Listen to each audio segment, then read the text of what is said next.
c'est le dimanche de la paix.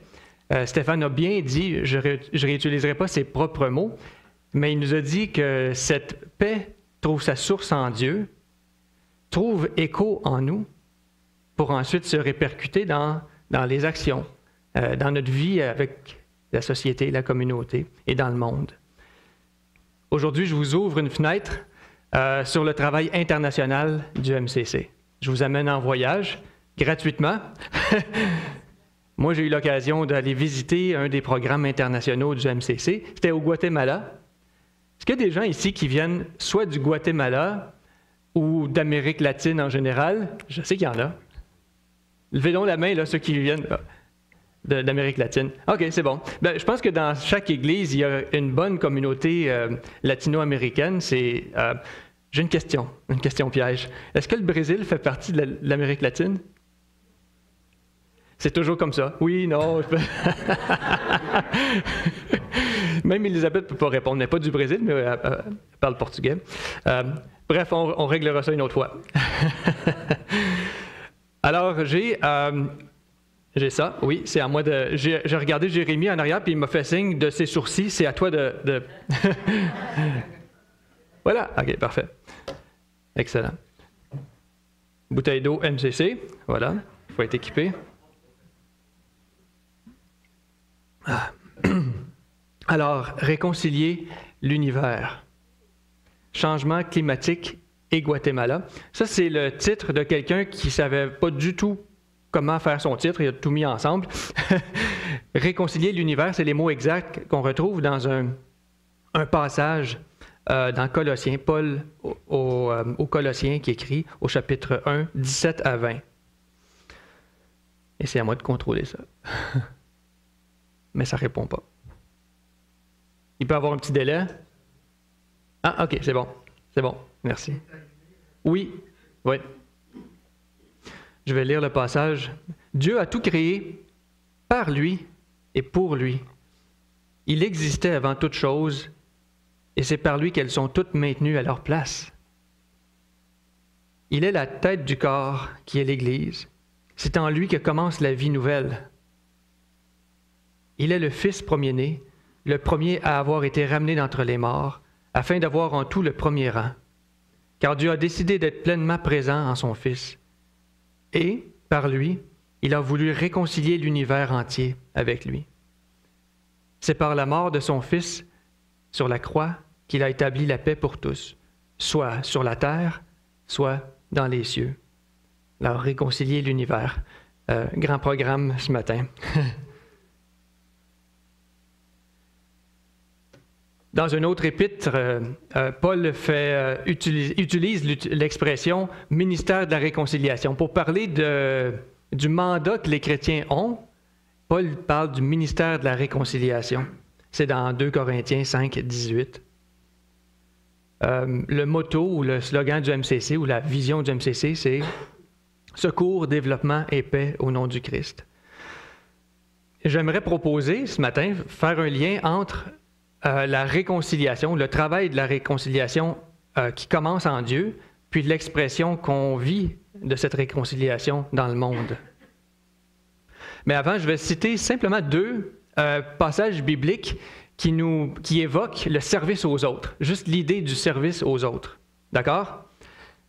Vous connaissez probablement la parabole du bon samaritain. Et là, c'est le moment où vous dites « Ah, j'ai déjà entendu ça, ça va, je peux mettre mon cerveau off. » Je ne vais pas enseigner sur ce passage-là, mais dans Luc 10, le passage décrit une action humanitaire, on pourrait dire, une sorte d'action humanitaire, non pas organisée, mais spontanée, qui sort du cœur. Hein? Et la personne qui pose l'acte, qui apporte le soin, c'est quelqu'un qu'on a appris à détester. Jésus et ceux à qui il parle ont appris depuis le berceau à considérer cette personne qui aide comme un ennemi, le Samaritain. Alors Jésus nous dit, cette personne-là pourrait très bien être la personne qui va venir vous aider, et en retour, vous pourriez aussi être la personne appelée à aider ce Samaritain. Alors, Jésus bouleverse, c'est magnifique, c'est ça qu'il fait, Jésus. Il bouleverse complètement nos catégories, la façon dont on pense aux choses, de la façon dont on se voit face aux autres. Il démolit complètement les barrières, les lignes de fracture, les divisions, la discrimination, par une simple histoire. Il nous amène à reconsidérer ce concept de prochain. Il pose la question, mais qui est le prochain dans cette histoire? OK, deuxième passage que je veux souligner, avant de vous amener en voyage au Guatemala. Jésus dit dans Matthieu 25, « Quand le Fils de l'homme viendra dans sa gloire, avec tous ses anges, il prendra place sur son trône et divisera les gens entre les boucs et les brebis, à la droite les brebis. Et il dira à ceux qui sont à sa droite, « Venez, vous qui êtes bénis par mon Père, prenez possession du royaume, car il a préparé pour vous depuis la création du monde. Car j'ai eu faim, et vous m'avez donné à manger. J'ai eu soif, vous m'avez donné à boire. J'étais un étranger, vous m'avez accueilli chez vous. J'étais nu, vous m'avez donné des vêtements. J'étais malade, vous m'avez soigné. J'étais en prison, vous êtes venus à moi. » Alors les disciples demandent, « Quand est-ce qu'on t'a vu dans cette situation-là? » Jésus dit, « En vérité, ce que vous ferez au plus petit d'entre vous, c'est à moi que vous l'avez fait. » Service humanitaire. Alors, mon voyage, il arrive que les employés du MCC obtiennent l'occasion d'aller visiter le travail international du MCC. Après 8 ans de travail au MCC, j'ai eu l'occasion d'aller visiter un programme international au Guatemala, petit pays d'Amérique latine, enclavé entre plusieurs autres pays.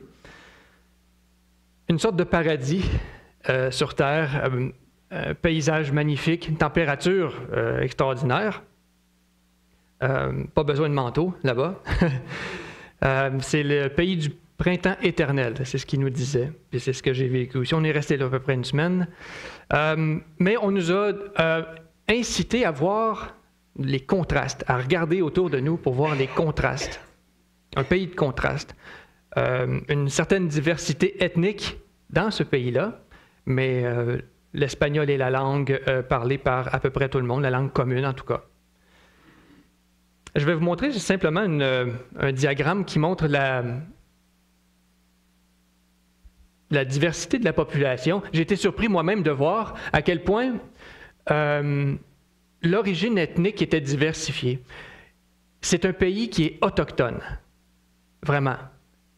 C'est un pays indigène, c'est-à-dire malgré la colonisation espagnole, ethniquement, 43% des Guatémaltèques parlent d'une langue autochtone. 43%. Il y a une élite blanche descendante des Espagnols qui forme à peu près 7% de la population, donc vraiment un petit groupe. Puis au milieu, là, la moitié de la tarte, 50% de la population, s'identifie comme ladino.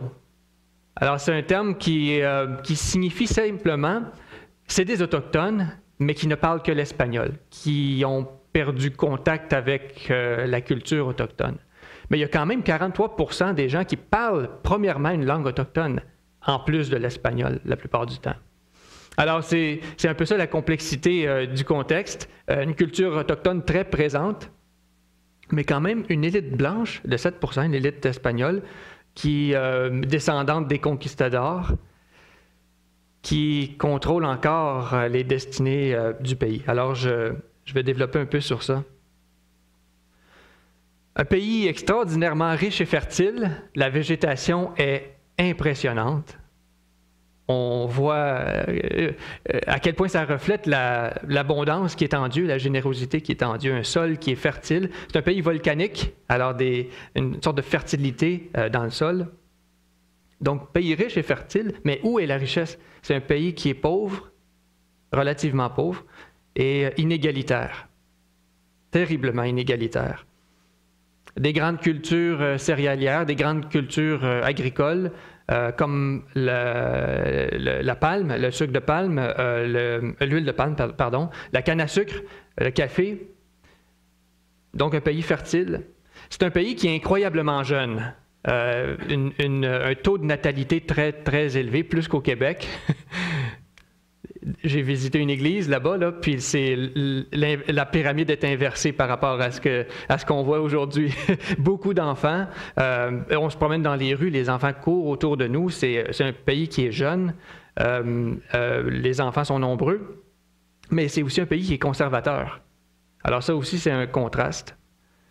De plus en plus urbain, mais quand même un pays historiquement agricole. C'est un pays qui est très religieux. La foi est partout. On voit des signes de cette croyance, de cette foi, un peu partout. Mais ça vient vraiment des personnes. Et ici, c'est une usine, on dirait ici une PME, une petite usine, peut-être la meunerie Mondou, quelque chose comme ça, là. Mais on voit un verset biblique affiché sur le mur. Il y a plein de petits ateliers, de petits magasins avec un verset biblique affiché. Les gens affichent leur foi un peu partout. C'est normal. L'idée même de ne pas croire, ça n'existe pas. C'est pas une chose. Moi, j'ai grandi dans le Québec des années 90, à la polyvalente. Le prof demande qui va à l'église le dimanche. Personne ne lève la main. Moi non plus, parce que j'avais un peu honte. J'étais gêné. Alors, ça montre un peu la dynamique. Mais ici, là-bas au Guatemala, tout le monde est croyant. Il n'y a pas de question. Et pourtant, je vous ai parlé des contrastes, et pourtant, c'est un pays incroyablement violent, en proie avec des problèmes de criminalité, de violence terribles. Alors, comment conjuguer ces deux choses? À peu près 15% de la population est catholique. 45% de la population fréquente une église évangélique dans un pays qui est traditionnellement catholique. Alors, il y a vraiment un développement d'églises évangéliques qui est assez important. Probablement un signe de l'influence de la culture américaine. Beaucoup des missionnaires américains sont allés là. C'est un pays qui est marqué par l'histoire du colonialisme. Est-ce que vous êtes familier avec le terme? Le colonialisme, c'est un grand pays puissant qui prend possession puis qui gère comme si c'était sa possession. Alors, le Guatemala est un pays indigène, autochtone. Le peuple Maya, c'est un empire même. L'empire Maya, c'est une civilisation. Et les Espagnols sont venus et ont pris possession des terres. Alors, c'est un pays qui est marqué par l'héritage de la dépossession des terres par une élite espagnole à partir du 16e siècle. Donc 500 ans d'histoire qui découle d'une dépossession des terres des Autochtones. Marqué par l'effacement de l'identité et de la culture maya, même si une bonne partie de la population parle encore une langue maya,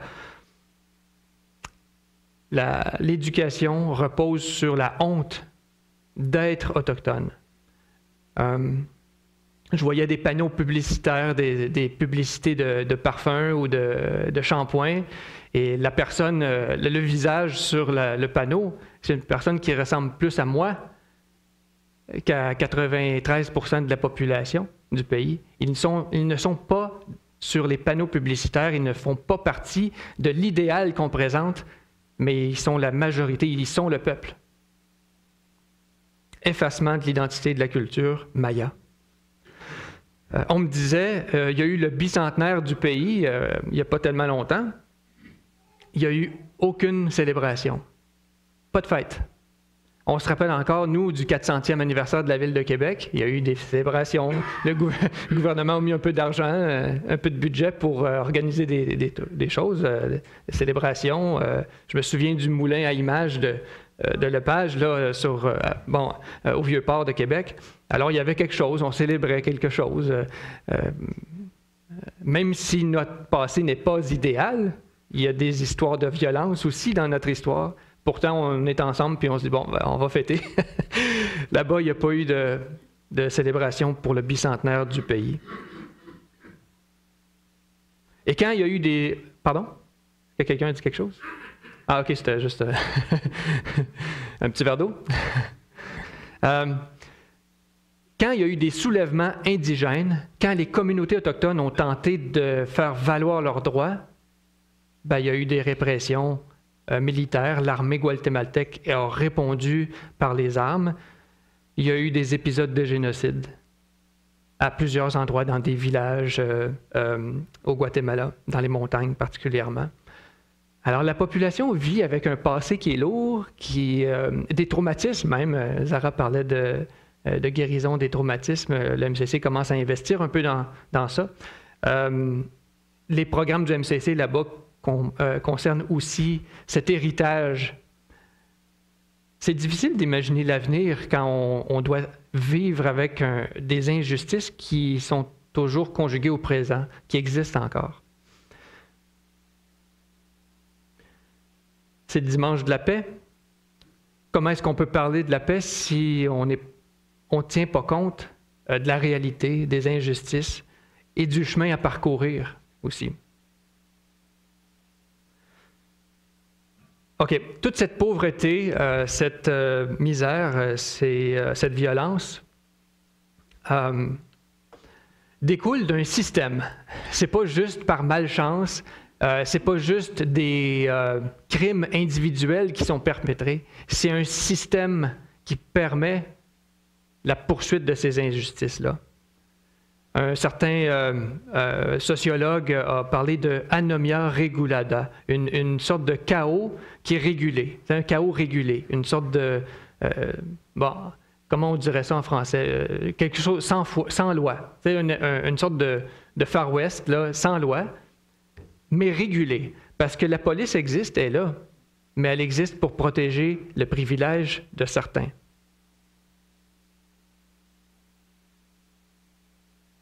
Le PIB, ou l'enrichissement, la richesse par habitant est relativement élevée, mais la richesse est tellement peu répartie, subtilisée par une élite.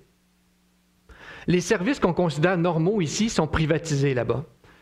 Vous ouvrez le robinet, il y a de l'eau qui coule. C'est parce qu'il y a des services qui sont apportés par la municipalité. C'est même un droit citoyen. C'est inscrit dans la Constitution canadienne. Les citoyens du Canada, pas juste les citoyens, tous résidents du Canada ont droit à avoir de l'électricité, de l'eau.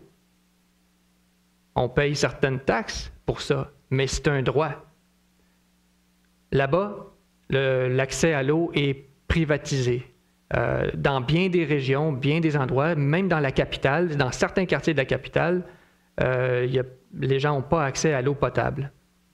Alors qu'on considère ça la chose la plus normale au monde. Je sais que, comme Église, vous êtes en train de rassembler des fonds pour aider le MCC dans des projets d'accès à l'eau.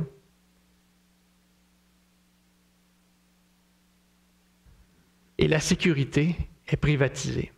Ceux qui ont quelque chose à défendre, ceux qui ont des grandes propriétés, vont engager des firmes de sécurité pour défendre leurs privilèges. J'ai vu des écoles privées entourées de barbelés, de fils barbelés, avec des hommes armés, tout ça, pour protéger le privilège de certains.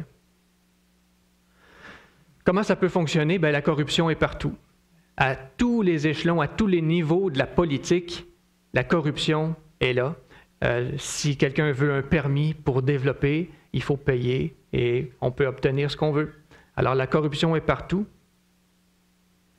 Et le pays a été pillé, sa terre éventrée par les grandes compagnies agricoles, minières, forestières, des forêts tropicales rasées. Tout ça avec la corruption, avec la complicité du gouvernement. Quand je parle de corruption, c'est aussi ça. Je vous ai parlé de la religion qui est omniprésente, qui est partout. Les gens sont croyants. Ils ont cet espoir qu'ils manifestent. Parfois, frères et sœurs, quand ça devient sérieux, on dit frères et sœurs. Parfois, la religion sert à justifier, peut servir, peut être instrumentalisée pour justifier l'exploitation. Même l'esclavage, ça s'est vu. Et peut inciter aussi la population à accepter son sort. J'aimerais suggérer que l'Évangile et même le message biblique contient aussi les germes d'une résistance au mal. Mais parfois la religion sert à endormir la population ou lui faire accepter son sort. Alors, ça, c'était une présentation un peu rapide, peut-être pas assez rapide, de ce voyage. On nous a donc amenés dans un tour des contrastes. On nous a amenés marcher dans un quartier de la capitale, Ciudad de Guatemala, ville de Guatemala, un peu comme Québec, la capitale du Québec. La capitale du Guatemala, c'est Guatemala. Une grande capitale, 3 millions et quelques habitants, plus peuplée que Montréal, des quartiers chauds. Des quartiers rouges qu'on appelle, des zones rouges. C'est des quartiers où même les restaurants ne vont pas livrer. C'est des quartiers qui sont livrés à eux-mêmes, sans sécurité. La police ne va pas là. Contrôlés souvent par les groupes armés. Peuplés par des gens qui n'ont pas de ressources, pas d'autres options.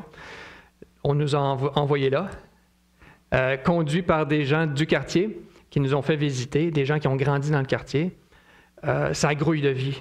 J'ai visité un marché, une sorte de marché avec tout foisonnant de choses, de la nourriture, des produits de la terre, des gens qui circulent en métro, des enfants qui jouent, des chiens errants, et cette odeur d'urine qui est partout. Et au-dessus des étals de marché, il y a des appartements. J'ose même pas appeler ça des appartements. Mais il y a des gens qui vivent là, typiquement des mères monoparentales qui élèvent leurs 4, 5, 6, 7, 8 enfants, souvent des enfants issus de violences sexuelles. Et le MCC travaille à partir des partenaires. On a des partenaires locaux. Ça vous ouvre une fenêtre sur la façon de travailler du MCC. On ne travaille pas directement, on n'arrive pas... bien habillé, là, comme ce matin. Bonjour, on aimerait aider. On travaille avec des gens qui connaissent le milieu. Et cet organisme porte de l'espérance, Puerta de Esperanza, désolé pour l'accent mauvais. C'est des gens qui ont grandi dans ce quartier-là, qui aident maintenant leurs concitoyens. Toutes sortes de choses. On offre des cours de matières scolaires pour des gens qui n'ont pas la possibilité d'aller à l'école, de l'eau, la possibilité de venir prendre une douche, de venir se brosser les dents, des cours d'économie familiale, comment se débrouiller, cuisiner, des choses comme ça. Alors, c'est un organisme qui travaille vraiment avec la base, comment survivre dans ce monde. C'était une des expériences les plus bouleversantes pour moi dans toute ma vie. De marcher dans les rues de ce quartier-là. On a même été... on nous avait dit, prenez pas de photos, c'est pas sécuritaire. J'ai désobéi, mais on voit que je me dépêchais, là, je n'étais pas tout à fait à l'aise. Ils veulent pas deux choses, il y a un enjeu de sécurité, mais ils veulent pas non plus qu'on ait l'air des touristes, puis qu'on manque de respect aux gens qui vivent tous les jours dans ce milieu-là, c'est leur vie. Et ça, c'est un dépotoir. Il y avait des enfants qui allaient essayer de trouver des choses qu'ils peuvent revendre éventuellement, ou même de la nourriture qu'ils pourraient réutiliser. Et il y avait aussi des chiens qui disputaient les morceaux de nourriture. Il ne fallait pas toucher aux chiens, j'avais aucune envie de leur toucher, de les toucher de toute façon. Et juste à côté de ce dépotoir, c'est le quartier des noix de coco. C'est là où les gens arrangent les noix de coco pour les revendre par la suite. Alors, on nous a amenés voir ce quartier-là. Pour ensuite, le tour des contrastes, je vous ai dit, c'est un voyage de contraste. On nous a amenés voir un quartier Cayala, un quartier luxueux, qui ressemble à certaines choses qu'on peut voir ici quand même. Mais dans le contexte guatémaltèque, le contraste est saisissant.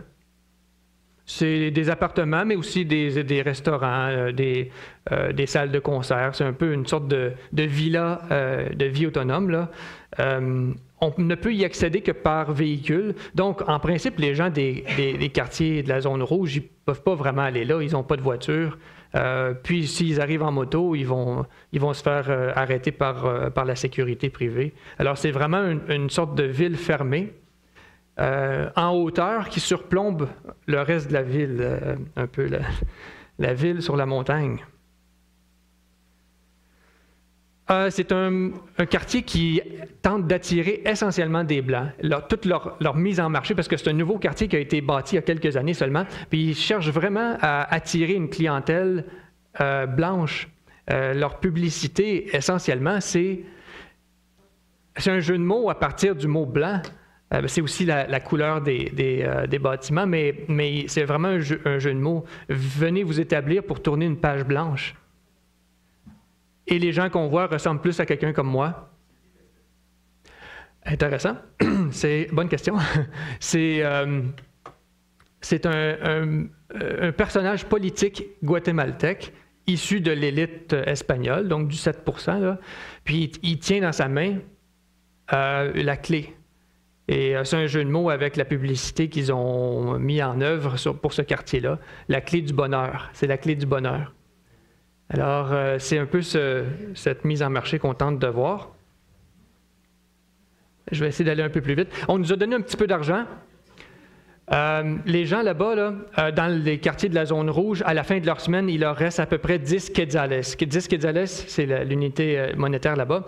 C'est à peu près 3 ou 4 dollars canadiens. C'est ce qui reste à quelqu'un à la fin de sa semaine, une fois qu'il a payé ses choses, avant d'avoir mangé. Et là, ils nous ont donné ça, 10 quetzales, mais ils nous ont dit essayez d'acheter quelque chose. Alors, ça, c'est la gagnante du jeu. Une collègue à moi, elle a réussi à acheter une baguette de pain. Ça ne fait pas vraiment partie du menu là-bas, d'ailleurs.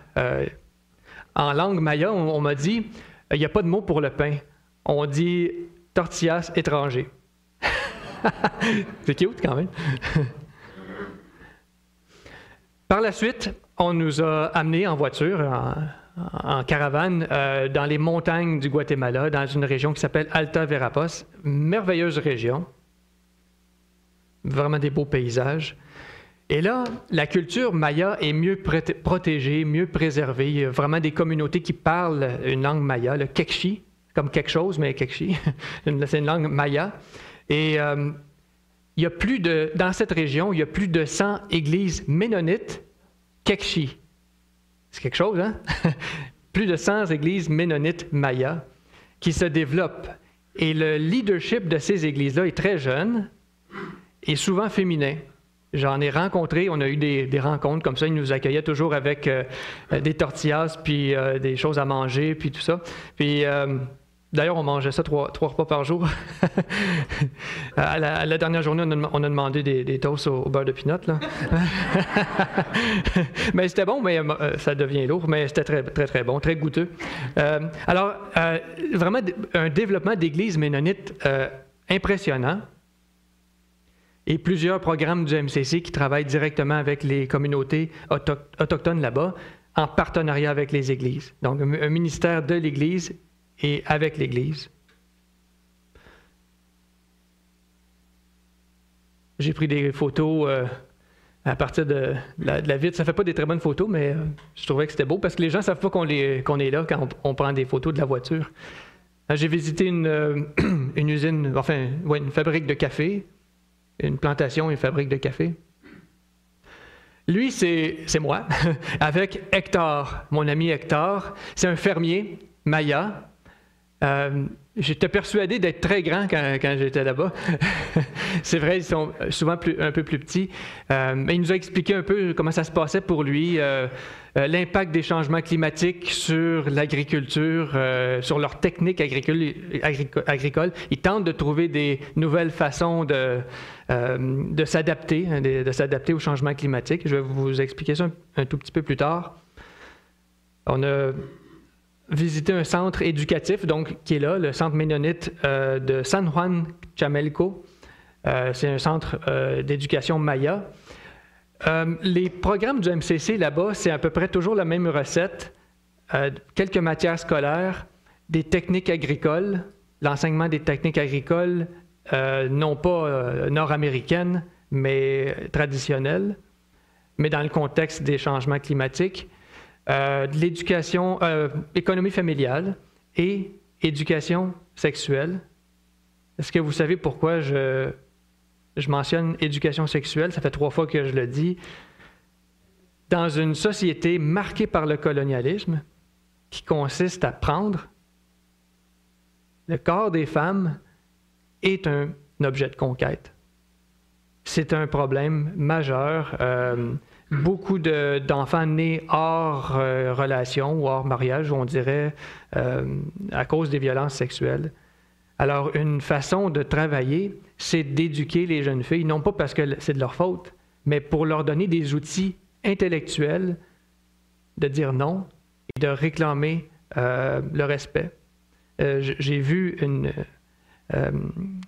un cahier, comme un cahier d'exercice, un peu comme la paix si on la vivait, puis vous savez, les ressources que l'Église ménonite développe, là, un cahier d'école du dimanche peut-être, mais il était écrit dessus, pas plus que la terre, le corps de la femme n'est pas un objet de conquête. Alors, ça fait partie de l'éducation qu'il faut donner à une génération qui n'a connu que les abus.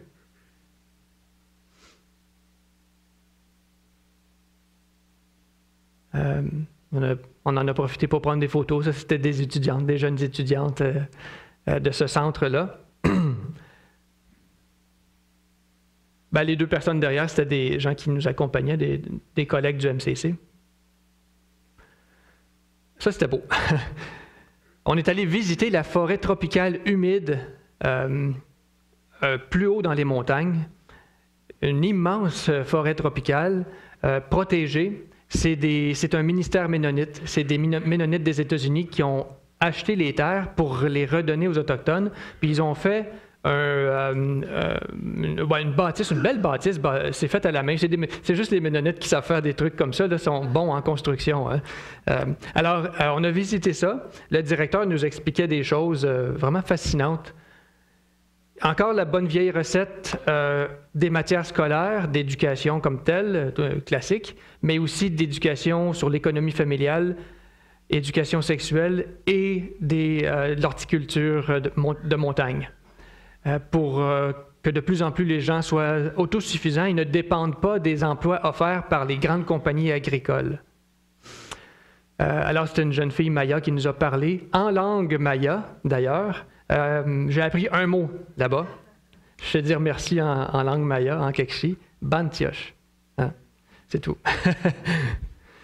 Ce gars-là nous a vraiment dit des choses extraordinaires sur la réalité des peuples autochtones là-bas. C'était tellement intéressant. Elle aussi, elle nous a parlé de l'agriculture, comment ils arrivent à préserver l'environnement.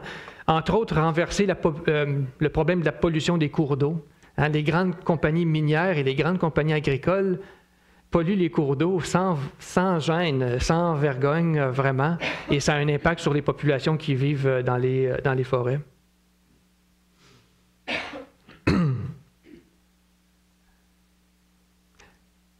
OK, un mot, j'ai presque terminé, mais un mot sur l'impact des changements climatiques. Ça peut vous... Ah, Stéphane.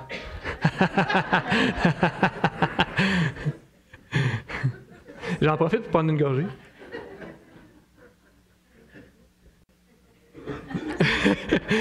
Est-ce que vous l'aviez déjà vu rouge? Gâtez-vous.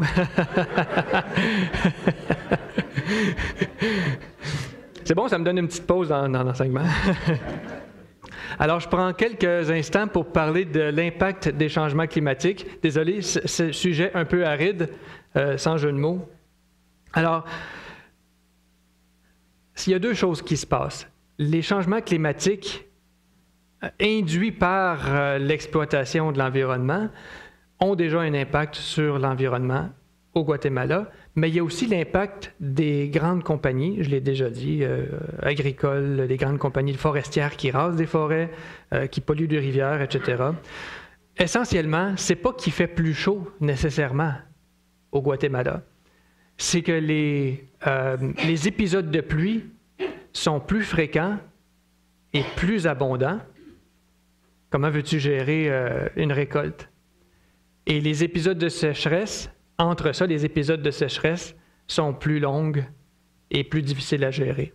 Essentiellement, c'est ça. Si c'était juste, il fait un peu plus chaud, mais c'est que la météo devient imprévisible et les récoltes aussi. Je sais qu'il y a des gens qui viennent peut-être de la ferme ou qui ont grandi sur une ferme, ici peut-être. Alors vous savez peut-être de quoi je parle. Alors les récoltes sont incertaines. Donc des méthodes alternatives qui consistent souvent à revenir à des techniques traditionnelles permettent de contourner un peu les effets des changements climatiques et de l'exploitation économique et industrielle. Voilà.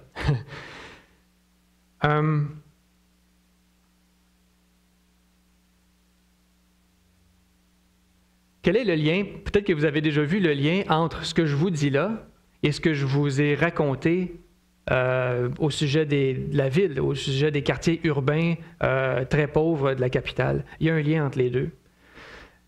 Les personnes qui sont dans les montagnes, les Autochtones qui travaillent, qui sont des fermiers dans les montagnes, éventuellement n'arrivent plus à avoir assez de récoltes pour subvenir aux besoins de leur famille. La tentation pour eux, et ils se font offrir les grandes compagnies cherchent à acheter les terres des Autochtones pour raser et faire de la monoculture, de l'huile de palme, de la sucre, la canne à sucre, etc., le café. Des choses qui ne nourrissent pas la population. Avez-vous déjà mangé de l'huile de palme? Ça rentre comme un ingrédient dans le Nutella, mais qu'est-ce qu'on ferait sans le Nutella? Mais ce n'est pas quelque chose qui nourrit, le café non plus, c'est pour l'exportation, non? Alors, éventuellement, les Autochtones sont tentés de céder leurs terres en échange d'un emploi qu'on leur promet ensuite, qui s'avère vite insuffisant aussi pour subvenir à leurs besoins. Alors, à la fin, ils préparent leur sac à dos, puis ils descendent vers les quartiers surpeuplés de la capitale. C'est ça le lien entre ce qui se passe dans les montagnes et ce qui se passe en ville. Et les quartiers qui continuent de se surpeupler. Et en chemin, c'est la destruction de la culture, des langues et du savoir-faire autochtone. C'est ça que la MCC essaye de renverser. Pas pour... on n'arrive pas avec des solutions toutes faites, mais au moins on essaye de donner des options aux personnes.